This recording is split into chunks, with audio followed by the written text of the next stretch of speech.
Hello and welcome back to Pass the Turn. This is another MTG Commander deck tech video, and today we're going to be going through my newly created Malfegor, the Demon Dragon deck tech. So Malfegor is a legendary creature, Demon Dragon. He costs black, red, and 2. He is a 6/6 flying Demon Dragon, awesome tribe. And whenever Malfegor enters the battlefield, discard your hand. So we'll talk about the synergies with that later. Discard your hand. Each opponent sacrifices a creature for each card discarded this way. A demon cannot be trusted, and a dragon will not be ruled. Awesome flavor text. So it's typically Rakdos, very reckless, looty, ambitious, greedy, and reckless and relentless. The deck will win by just swinging with big daddy demons, which we'll get to later. And it has a discard reanimation sort of theme, and it also has some horrible cards in there just to spite your opponents, but we'll get to those later. Before we go into that, make sure you please hit the like and subscribe button and hit that little bell notification if you want to be notified of any future videos. We do a lot of MTG content. We're going to be delving into more tabletop games, Warhammer, loads of different stuff coming forward, and also I'm going to be releasing a video about a board game that I am creating, so make sure you look out for that. So a decent commander deck always starts with a good source of ramp. Now I will say this deck is around about a 6 to 7 on the power scale, so it's not ridiculously optimized. There could be better cards in there, and I'm sure I'll hear about those in the comments, so make sure if there's anything I'm missing at all, make sure you drop it in the section below. I probably will upgrade this deck at some point, but at the moment it runs really well. Although it could be slightly better with more money injected into it, but yeah. So commander decks always start with a good source of ramp. Now we're in Rakdos, so there's not many good sources of ramp in Rakdos. There's no access to green or land grabby stuff, but we do rely on artifacts quite a lot, so we'll go through those now. First of all, we have a Rakdos Signet, Rakdos Locket, sorry. We do have a Signet in there as well, but Rakdos Locket costs 3 mana. It taps to add black or red, and then you can play a combination of black, red, or any combination of those to then tap it and sacrifice it to draw 2 cards. So we can cash this in later. Oh, bit of oat on my lip.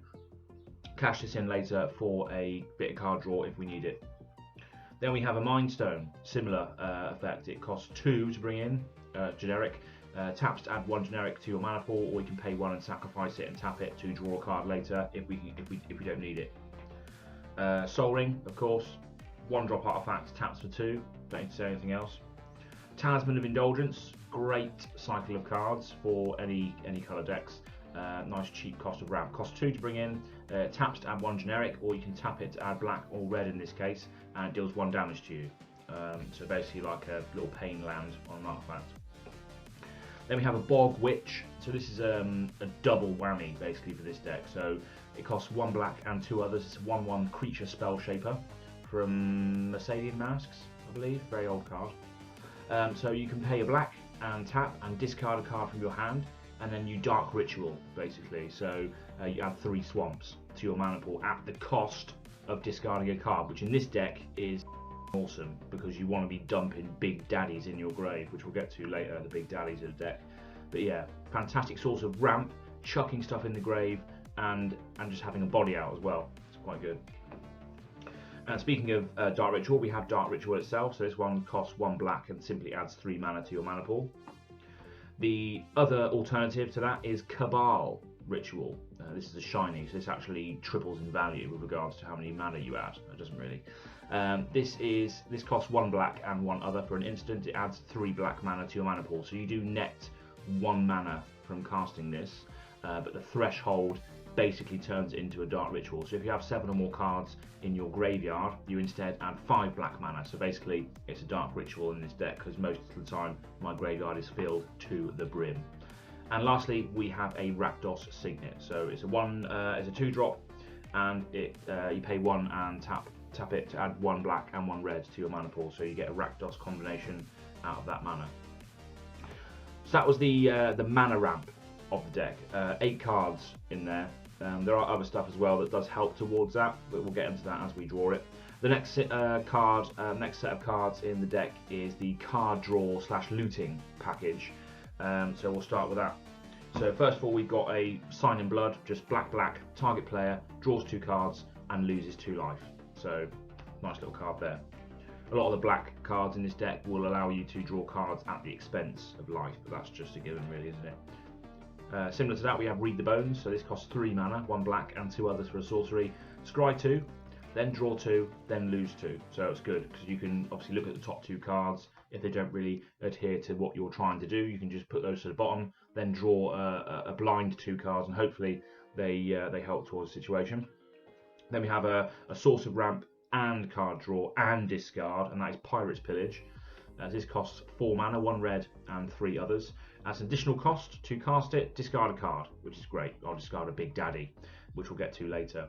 Draw 2 cards, then create 2 colourless treasure artifact tokens with tap, sacrifice and 1 mana of any colour. So again, it allows you to draw 2 cards, discard a card to your grave and get mana as well in the form of treasures, which is great. Next we have Wild Guess, just costs red, as an additional cost to cast it, discard a card, doesn't really matter, so draw 2 cards. So basically just draw 2 cards in this deck because the graveyard is basically like an additional hand. Next we have Dark Bargain, which is fantastic. This is an instant, costs 1 black and 3 others. Look at the top 3 cards of your library, put 2 of them into your hand and the other into your grave, and it deals 2 damage to you. So basically it's you get 3 cards, you choose 2 to go in your hand and 1 to dump in the grave, and obviously the one you dump in the grave is going to be a Big Daddy, so obviously we'll get to those later. Next is Spiteful Visions. This is a great card. It's a double-edged sword though. It can work against you.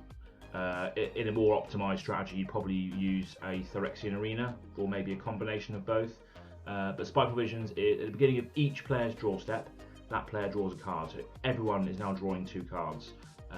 But whenever a player draws a card, it deals 1 damage to that player, Spiteful Visions. So it does punish those people that like to draw a lot of cards or wheel. It does punish those types of players as well, which is why it's in there, because in my meta, people like to draw cards. Who doesn't, you know? Love drawing cards. That's why I have a Villis deck. Next card is an absolute golden pig, to quote the Commander's Quarters in this deck, and that is Girapor Orrery. It's no Vidalcan Orrery, but in this deck it is absolutely awesome. So, costs 4 mana to play. Each player that may then play an additional land on each of their turns. So it doesn't really matter that other players can play lands because you're all still at the same level. It's not like one player can play additional lands. Everyone gets to play additional lands, and that still balances the game. You can always use that for politics as well. Like, oh hey, I've allowed you to play 2 lands. You know, don't be swinging that at me. But the great effect about this one is at the beginning of each player's upkeep, if that player has no cards in hand, that player draws 3 cards. And it's likely that when you're playing Malfegor, you're not going to have any cards in your hand a lot of the time. And if you do, you're not playing it correctly. Malfegor wants you to basically live life on the edge, see what happens. Chaos, swingy, Big Daddy demon dragons. Obviously, we'll get into the Big Daddies later. Next card, Thrill of Possibility. This is great. It costs 1 red and 1 other for an instant. As additional cost to cast it, discard a card, draw 2. Fantastic. Very, very similar. Tormenting Voice, 1 red and 1 other. Additional cost to cast, discard a card, draw 2. And then we have the only Planeswalker in the deck, and probably the only deck he would actually ever fit into, and that is Tybalt, the Fiend Blooded. This is from one of the dual decks, I believe. I wish I got the other artwork. The other artwork looks great. I'll flash that up now. This is the artwork that I have, so you can see that. But this is the artwork that I want. That's what I wanted to have. I couldn't find it, unfortunately. That's the more expensive version, I believe. But Tybalt, great card in the deck. So basically, I haven't even explained him. I just put it straight to the bottom. So he costs red for a 2 Loyalty Planeswalker. So he comes in with 2 Loyalty, costs 2. It's good. His +1 is draw a card, then discard a card at random. So in any deck that is trying to build a strategy, this card would be utter garbage, because you would draw a card and then you discard a card at random, so you wouldn't know what you're doing from one turn to the next because you're discarding cards at random. But in this deck, discarding cards at random doesn't really matter. You know, it doesn't really matter what goes in your grave, because there's a lot of creatures in the deck, a lot of reanimation, which we'll get onto in a minute.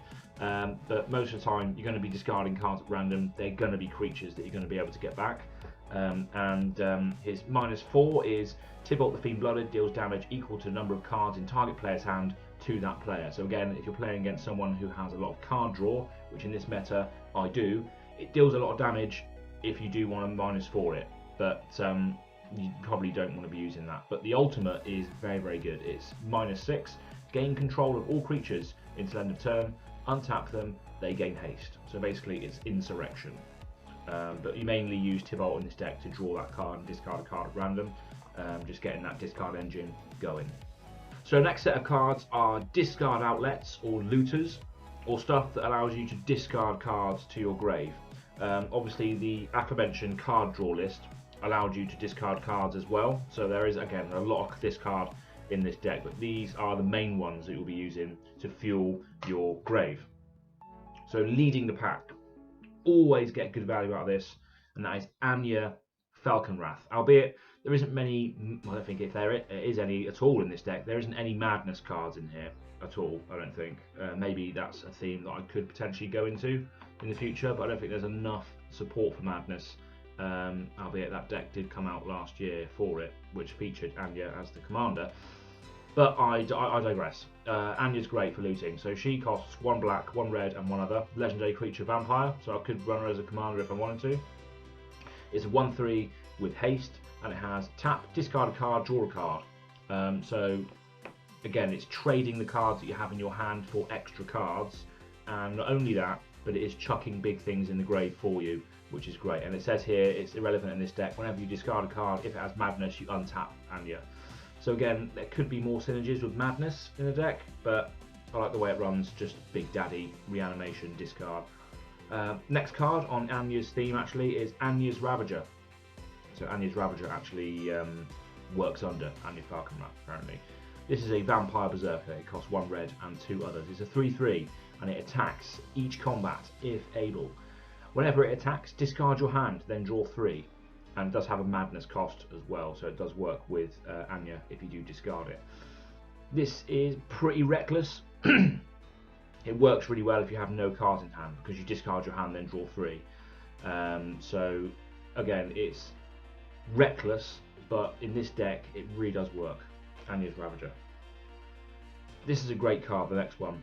It's a indirect source of damage, and it's normally left unchecked because it's just a Minotaur pirate, and that is Glinthorn Buccaneer.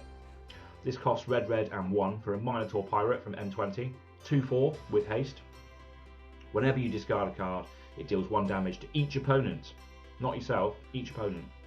And then you can pay 1 red and 1 other and discard a card and draw a card. So again, it has a looting ability on there, but you can only activate that ability if he's attacking someone. So yeah, sometimes you attack with it to draw a card and then it deals damage, sometimes you don't. Sometimes you, most of the time you will leave it there just as a outlet for damage whenever you discard a card.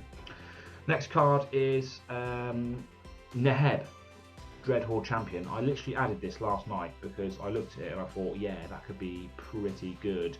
I forgot the Nehebs even existed. But yeah, Neheb, Dreadhorde Champion. We'll see how he plays. Could be absolute garbage, but it's a 5/4 trample for 2 red and 2 others. It's a legendary creature, Zombie Minotaur Warrior from War of the Spark.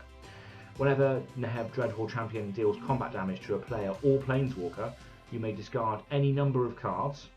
So discard is good there. If you do, draw that many cards and add that much red mana until end of turn. You don't lose this mana as steps and phases end. So it's ramp, it's discard, and it's card draw all on 1 card. So I haven't actually used this ability yet out in the wild, but I just thought, yeah, that's a pretty good. Only 4 mana as well, so we'll see how that plays going forward.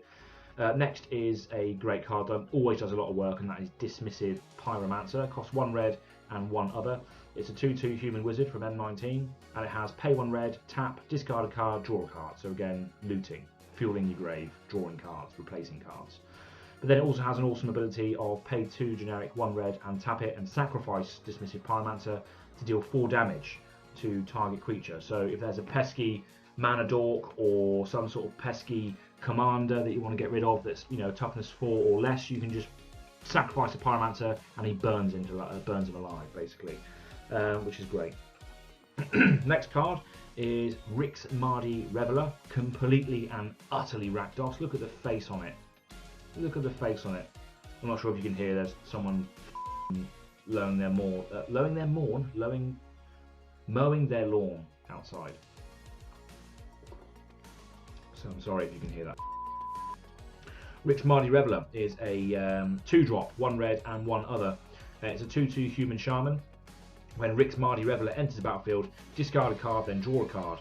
If Rix Mardi Reveler's spectacle cost was paid, instead discard your hand, then draw 3. So the spectacle cost is 2 generic and black red. So you can pay the spectacle cost if you want, and you get that spectacle ability. I haven't done that yet, but it's just a case of getting a 2/2 body on the field, discarding a card, draw a card, but then discarding your hand later and drawing 3 can be very effective as well. So that's why it's in there. Next card is absolutely awesome. That is Arvacious Dragon. So this is a 4-cost dragon creature, 4/4 flying, costs 2 red and 2 others. At the beginning of your draw step, draw an additional card. Fantastic. At the beginning of your end step, discard your hand. Fantastic. So not only does it fuel your hand, but it also fuels your grave at the end of the end step. So absolutely fantastic card. 4/4 flying as well for 4, can't really go wrong, which is awesome. Next card is a utility card, but I put it in the discard section. That is Jaya Ballard, the Task Mage. So she costs 2 red and 1 other. She's a legendary creature, human spell shaper. She's a 2/2, and she has 3 abilities which you can utilise. The first one is pay 1 red and tap and discard a card, destroy target blue permanent. That's outrageous. Discarding a card, fueling my grave, paying 1, destroying target blue permanent. It's great. There's loads of horrible blue permanents out there that we always want to destroy, and Jaya Ballard just destroys them. Next card, next ability, sorry, is pay 1 and pay 1 red and tap and discard a card. Jaya Ballard, Task Mage, deals 3 damage to target creature or player. A creature dealt damage this way can't be regenerated this turn, so she either blasts something into the void or she will just smack something in the face for 3 damage while discarding a card, which is fantastic. And then she has a ultimate. She's basically like a planeswalker, but in a creature form. She has 3 abilities that are mana fueled, discard a card fueled. This is 5 generic mana, 2 red, tap, discard a card. Jaya Ballard does 6 damage to each creature and each player. So again, a little board wipe on her as well, which is good, can come in handy. I don't have many board wipes in this deck because I don't want to kill my own creatures, but there are times when you need to do that. Next card is absolutely outrageous. Sire of Insanity. Fantastic card, absolutely love it. It's a 6/4 demon creature, costs black, red and 4. At the beginning of each player's end step, each player discards his or her hand. It's ridiculous. Everyone will be running on 0 cards. The only card that they'll be able to play is the one they draw for turn. That's it.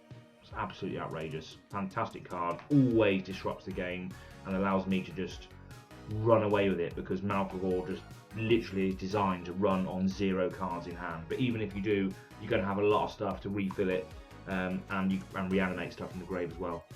Next card is Key to the City. This is a 2-drop artifact.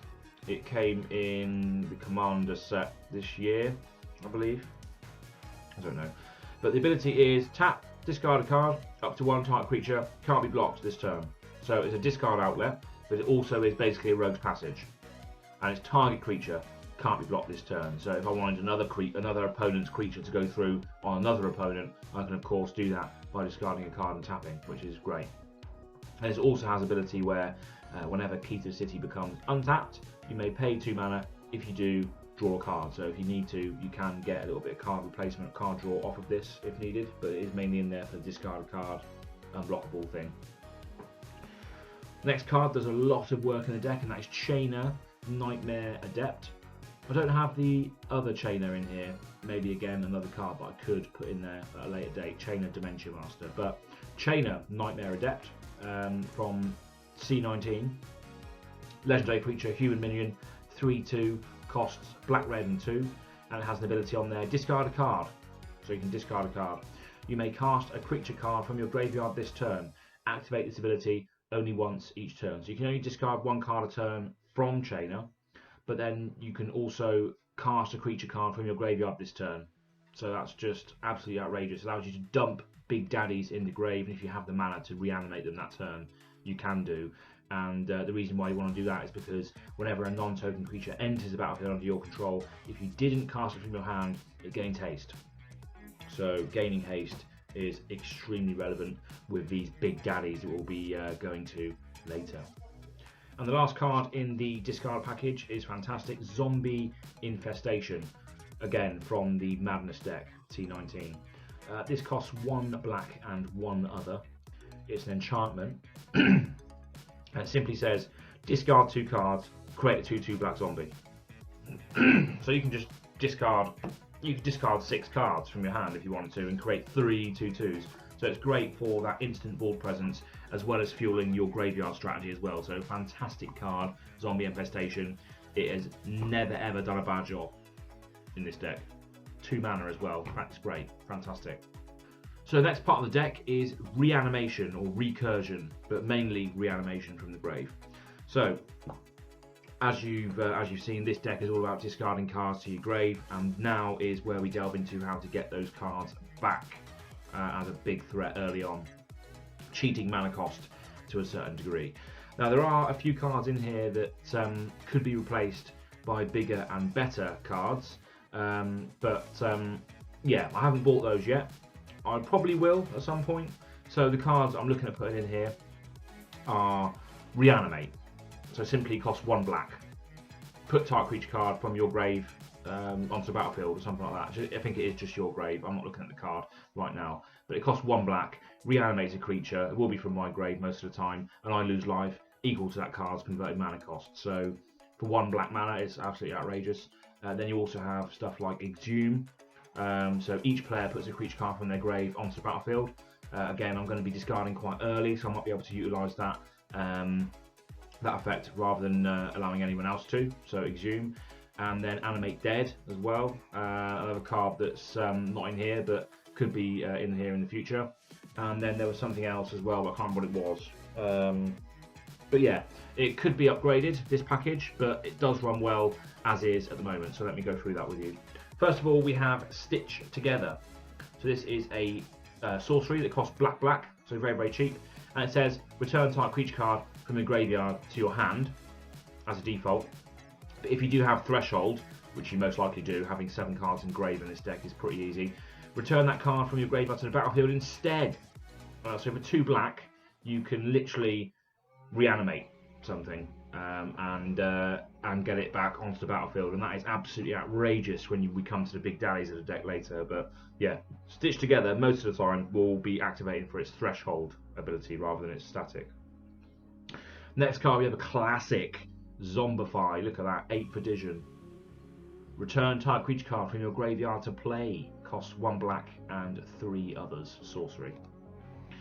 Next we have Bond of Revival from War of the Spark. This costs 1 black and 4 others. Return target creature card from your graveyard to the battlefield. It gains haste. So haste is why it's in there. Gaining haste is great with some of these big daddies that we'll get to later. Profane Command is in this reanimation section because I pretty much use Profane Command for its reanimation abilities, but it does have other abilities on there as well that can be very useful. So it's black and X for a sorcery. So you get to choose 2 of these modes. Target player loses X life, or return target creature card from your return target creature card with converted mana cost X or less from your graveyard to the battlefield. Target creature gets -X until end of turn, or up to X target creatures gain fear until end of turn. So it allows you to drain someone's life, Return a creature card from your graveyard to the battlefield. Remove a creature or make creatures unblockable against non-black, non-artifact players. So again, great utility card. I should have probably put it in the utility section, which we'll get to in a moment, but I do use it most of the time for reanimation, so that's why it's in there. Next we have Necromantic Summons. This costs 1 black and 4 others for a sorcery. Put target creature card from a graveyard onto the battlefield under your control. So most of the time you'll be using this on your own creatures, but if there's like a Avacyn or a Ginataxius or a Vorniclex or a Consecrated Sphinx or any of those aforementioned creatures in someone else's grave, you can then reanimate it onto your side of the field, which is always fun. And it does have a spell mastery as well, so if there are 2 or more instant or sorcery cards in your grave, that creature enters the battlefield with 2 additional +1/+1 counters on it.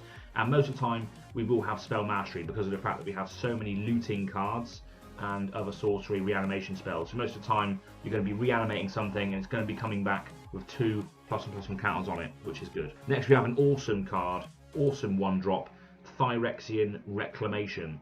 This is from, I don't know what this is from actually, Commander set maybe, this printing, but this is a enchantment, so it costs 1 black to play, 1 singular black mana, and it says pay 1 black and 1 life, pay 1 black and 1 generic and pay 2 life, return target creature card from your graveyard to your hand.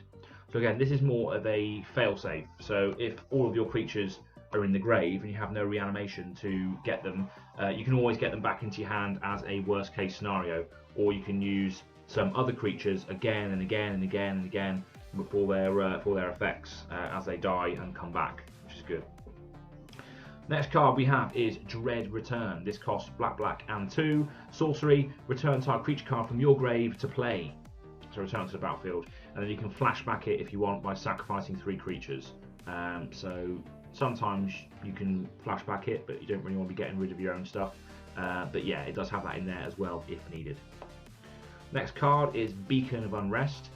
This costs 2 black and 3 others for a sorcery. Put target artifact or creature card from a graveyard again onto the battlefield under your control, and then shuffle this back into your library. So again, it's a spell that doesn't go away. You can keep casting it as long as you're getting through your deck, and you can put a artifact or creature from anyone's grave onto the battlefield under your control, which can be absolutely backbreaking. You could steal someone's Blightsteel Colossus or Darksteel Colossus, or any other creature that's in the grave. You can target that, which is great.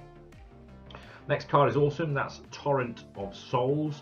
So this costs a 4 generic and black or red, should I say, Rakdos hybrid. It's a sorcery. Return up to 1 target creature card from your graveyard to the battlefield if black was spent to cast Torrent of Souls. Creatures target player controls get +2/+0 and gain haste until end of turn if red was spent to cast Torrent of Souls. Do both if the Rakdos, if you pay Rakdos for its cost, you get to do both of those things. And I didn't read this properly. Creatures target player controls get +2/+0 and gain haste. It's not just a creature that you reanimate. So that is extremely good to know. Fantastic. Love it. Very good. Next card is awesome. Sheoldred the Whispering One. Ridiculous card. Absolutely ridiculous. Incremental value as the game goes on. So this costs black and 5 for a legendary creature, Praetor, from New Phyrexia. It's a 6/6 with Swamp Walk, so it can just waltz on through anybody else's swamps and deal 6 damage if she wants to. But at the beginning of your upkeep, return target creature card from your graveyard to the battlefield. That's ridiculous. And not only that, at the beginning of each opponent's upkeep, that player sacrifices a creature. So not only are you culling other people's board states, but you're also adding to your own as time goes on, which is ridiculous. And as again, like Beacon of Unrest and Necromantic Summons, your opponents are sacrificing creatures every turn to this Sheoldred, and you're going to be able to reanimate those with those cards as well, which is great. Oh my god, that's really annoying. Literally right outside the window. Right outside the window. Christ. Next we have Doomed Necromancer. This is awesome. This costs 1 black and 2 others for a human cleric mercenary, 2/2 creature. You can pay 1 black and tap it and sacrifice it to return type creature card from your graveyard to the battlefield. So again, awesome card that can just sacrifice himself to bring back a big daddy. And finally, we have an awesome spell. You live life on the edge with this, and that is Command the Dreadhorde. So this costs black, and 4 from War of the Spark, a sorcery. Choose any number of target creature cards and or planeswalker cards in graveyards. Doesn't just have to be yours. Command the Dreadhorde deals damage to you equal to the total converted mana cost of those cards, but then you put them onto the battlefield under your control. So this is absolutely backbreaking, and it can just reanimate planeswalkers as well, which I wouldn't normally have access to in this deck. So extremely good card, extremely good reanimation spell. Does do a lot of damage to you, but you should be casting that to win the game, really, I think. Now we have a utilitarian package before we get onto the big daddies of the deck that you do want to have in your grave. So first of all, we have Buried Alive. So this is a great card for just fueling your grave with those creatures that you want to have reanimated or access to reanimated to you. So normally I'd chuck Anger in the grave, so I'll just go onto this now. Anger is in the utility section as well. So this is a target for Buried Alive, because Anger, when he's in your grave, will give everything haste. So that is absolutely fantastic, and that works with Buried Alive really well. So Anger is always going to be one of the targets with Buried Alive. Buried Alive can search for 3 creatures and chuck them into the grave for 1 black and 2 others at sorcery speed. Anger was a 2/2 creature. Incarnation is a 2/2 creature with haste, costs 1 red and 3 others. But as long as he's in your graveyard and you control a mountain, creatures you control have haste. So you want to be using that with Buried Alive. Next is Bone Miser. This is a great card. Cost 1 black and 4 others. It's a 4/4 zombie wizard creature from the Madness deck C19. Whenever you discard a creature, create a 2/2 black zombie. Whenever you discard a land, add 2 black mana. Whenever you discard a non-creature, non-land card, draw a card. So every single discard will then turn into a creature, mana, or extra cards. So it's absolutely ridiculous. Next card is Flare of the Hatebound. So this is an awesome card. Costs 1 red and 5 others. It's a creature devil. It's a 4/2 with Undying. So it's hard to get rid of. And whenever Flare of the Hatebound or another creature enters the battlefield from your graveyard, that creature deals damage equal to its power to any target. So again, a source of direct damage. Whenever you reanimate something, if you reanimate a big daddy later, it's going to come in and deal that damage straight to an opponent's creature or face or planeswalker, and that can be devastating. Good source of direct damage. Next we have Urabrask, the Hidden, another Praetor in the deck, and he costs 2 red and 3 others. Legendary creature Praetor. Creatures you control have haste, which is fantastic. He's a 4/4 as well. And then creatures your opponents control enter the battlefield tapped. So you get basically a free smack in the face, or potentially two smacks in the face. It's awesome, really good. Anything giving stuff haste is fantastic. The creatures your opponents control entering tapped is just absolute icing on the cake. And finally, before we get into the big daddies of the deck, we have Blood Speaker. So Blood Speaker is a 3/2 creature, Ogre Shaman, costs 1 black and 3 others. And at the beginning of your upkeep, you may sacrifice Blood Speaker. If you do, search your library for a demon card. Reveal that card and put it into your hand, then shuffle your library. So he tutors for any demons in the deck, and as we get onto big daddies, you'll see a lot of big daddy demons. And whenever a demon comes into play under your control, return Bloodspeaker from your grave to your hand. So it's just a recurrable tutor for big daddy demons. So that was the utility package, so just a couple of cards in there which will help enable the deck a little bit more. Now we have the big daddy cards. These are the cards that you want to be targeting with your discard spells, with anything. When you're chucking stuff in the grave, you want to be chucking these huge creatures, these massive dendians of darkness into your grave, ready to wreak havoc upon your opponents. So let's get into it. The first card is Lord of the Void. This is a 7/7 flying demon from Ravnica, or no, I think it's Gatecrash, I can't remember. Black and 4 mana. So it's a 7/7 flyer. When it deals combat damage to a player, exile the top 7 cards of that player's library, then put a creature card from among them onto the battlefield under your control. That's just ridiculous. If this goes through, you want to be targeting players that you know are going to have some massive big daddy creatures in their deck, so you can get one of them back onto the battlefield under your control. Lord of the Void, probably one of my favourite cards of all time, actually, and it's just because of the artwork. The artwork just looks so awesome. It just looks great. Lord of the Void. Next card is Rakdos the Showstopper. So this is a legendary creature, demon, 6/6, flying trample. So it's black, red, and 4 for Rakdos the Showstopper. When it enters the battlefield, flip a coin for each creature that isn't a demon, devil, or imp, and then destroy each creature whose coin ends up tails. So again, it's a one-sided potential board wipe, depending on the luck of the draw with regards to the dice roll or the coin flip. But again, it's one-sided because a lot of these creatures in the deck will be demons, devils, or imps. So it doesn't really affect you that much. And again, a 6/6 flying trample, when it comes in, a conditional board wipe, pretty decent, reanimating that from the grave. Next, we have Vilis, Broker of Blood. Now don't worry, I still have my Vilis, Broker of Blood card draw, lose life deck, but I just so happened to get another one when I cracked the M20 box a while ago.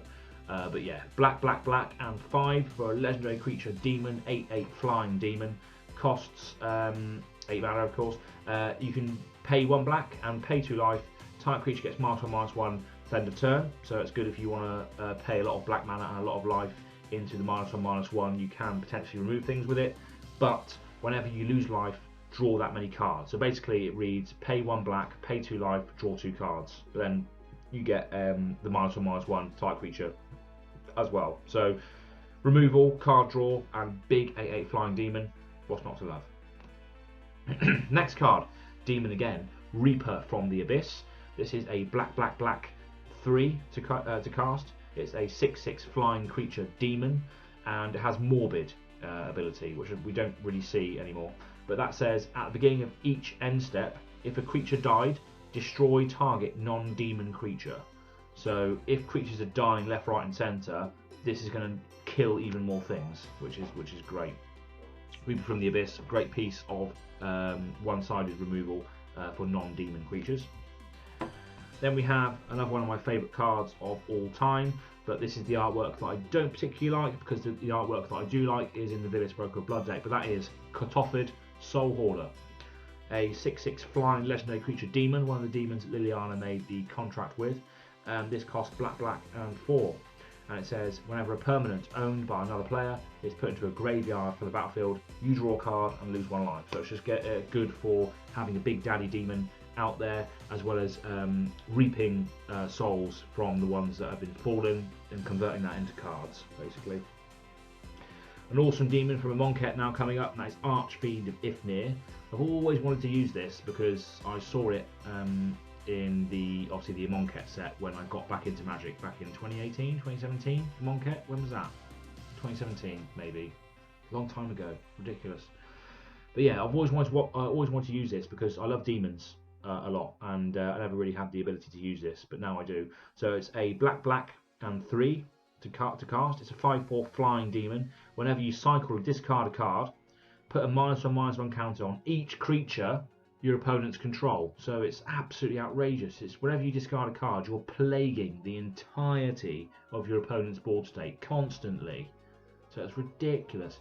If you had this out and then you play Malfegor, Malfegor comes in, discard my hand, I discard 4 cards for instance, and then this puts a -1/-1 counter on each creature my opponents control 4 times. It's ridiculous. And then Malfegor says, oh, you have to sacrifice 4 creatures anyway. It's stupid. Ridiculous. Archfiend of Ifnir is absolutely ridiculous in this deck. It really is. And if you don't need it for whatever reason, you can cycle it off for 2 mana if it's in your hand. Great card. What a surprise, we have another demon. We have Pestilence Demon. Great card. Black, black, black, and 5 for a creature demon. It's a 7/6 with flying, of course.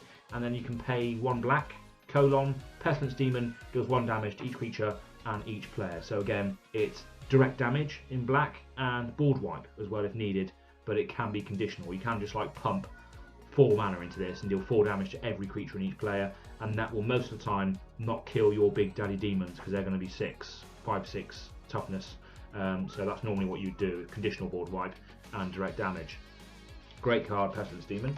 And the next card, I was watching someone else's deck tech, and this was originally their commander. I can't remember which deck tech I was watching now, but this is Rakdos, the Defiler. This is absolutely ridiculous card. So it's extremely reckless. You only play it really if you know you're going to be able to win from it, or you just want to kill yourself, basically. So this is a excuse me. It's a legendary creature demon, 7/6 flying trample. So it costs black, black, red, red, and 2. And whenever Rakdos the Defiler attacks, sacrifice half the non-demon permanents you control, rounded up. So whenever he attacks, you're going to be sacrificing basically all of your lands, because a lot of your creatures will be demons. So it's extremely risky to do, but most of the time the interaction does not get interrupted because you want to be targeting a player that cannot respond to it. So you want to be targeting someone that has got all their mana tapped, so they can't respond to the attack, and the other players will just laugh because two players literally sacrificing half of their board state for the interaction, basically. So I'm going to attack with Rakdos the Defiler. I'm going to sacrifice all my lands, basically, because I've got loads of demons out. And then the other player is going to sacrifice, well, it says when this deals combat damage to a player, that player sacrifices half the non-demon permanents he or she controls, rounded up. So they can choose, obviously, lands or creatures, because they're not going to have demons most of the time.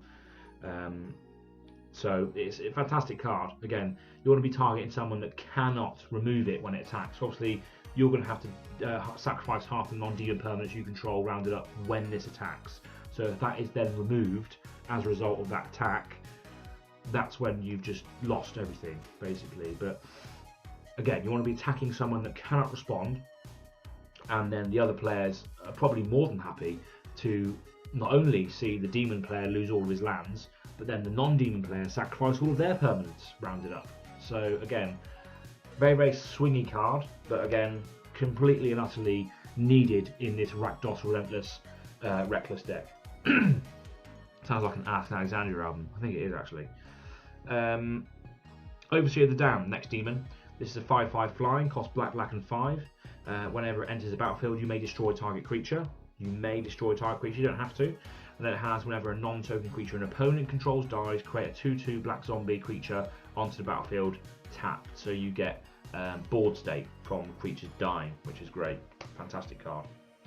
Next card, we have Sower of Discord. This is a great political tool. This is a 6/6 flying demon, costs black, black, and 4. As it enters the battlefield, choose 2 players. Whenever damage is dealt to one of the chosen players, the other player also loses that much life.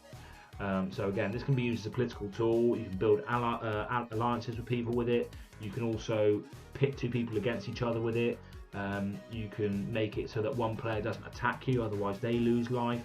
It's extremely utilitarian card, and I don't think I've seen the benefits of it in my live playthroughs yet, but it's just a fantastic card overall, I believe. The next card is ridiculous, and that's Master of Cruelties. This is a 1/4 demon creature from Gatecrash or Dragon's Maze, I think. This costs 3 mana and black red for a 1/4 first strike death touch. It can only attack on its own, but whenever Master of Cruelties attacks and isn't blocked, that player's life total becomes 1. Master of Cruelties deals no combat damage. So if he goes through, it will literally put opponent's life to 1. 1 single life. It's ridiculous. And you can see the video in the top right corner here where we played a online version, we played Magic online, basically using face down cameras and stuff. Not the best quality, but you can still see what's going on. So go and check that out. But Master of Cruelties came out in that game, and it reduced my opponent's life to 1. It was literally just me and him left. I reduced his life total to 1, and I just couldn't win from there, which was annoying, but Master of Cruelties is just absolutely outrageous. If I had one thing on the field that could do 1 damage, I could have won. In that game, I did forget to draw a card when I cycled a land, but I'm not sure if that would have made a difference or not, but you know, who knows. We learn from our mistakes. But Master of Cruelties, fantastic card. If you want to go see it in action, go and check out that video aforementioned there. Next card is Etali Primal Storm. I used to have commander deck just based on this, and it was awesome. You can go check that out also in the top corner, the Atali Primal Storm deck tech, which I might even build again at some point, who knows. I didn't really showcase it enough on the channel, and it was absolutely outrageous at the time. This is a legendary creature, Elder Dinosaur, from Rivals of Ixalan, I think, one of the Ixalan sets at least. 6/6 Elder Dinosaur, costs 4 generic and 2 red.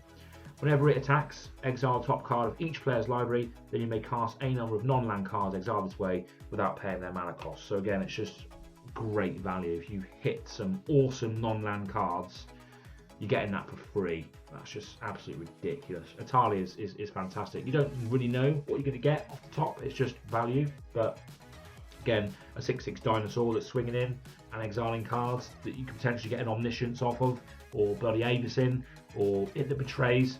Actually, we've got another That Betrays coming next. Actually, I might as well go into that now. So good segue, good segue. It That Betrays, ridiculous card. 11/11 Eldrazi creature, costs 12 to play. So you're probably going to be reanimating this on turn 4, hopefully, or earlier. 11/11 Annihilator 2. So whenever this creature attacks, defending player sacrifices 2 permanents. It's just absolutely outrageous.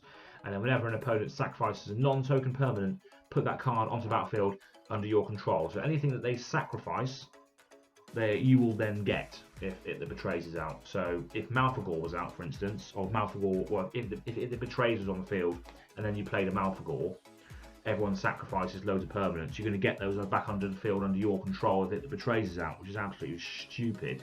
It That Betrays normally doesn't really hang around that much. The lighting has changed for some reason, but It That Betrays normally doesn't hang around.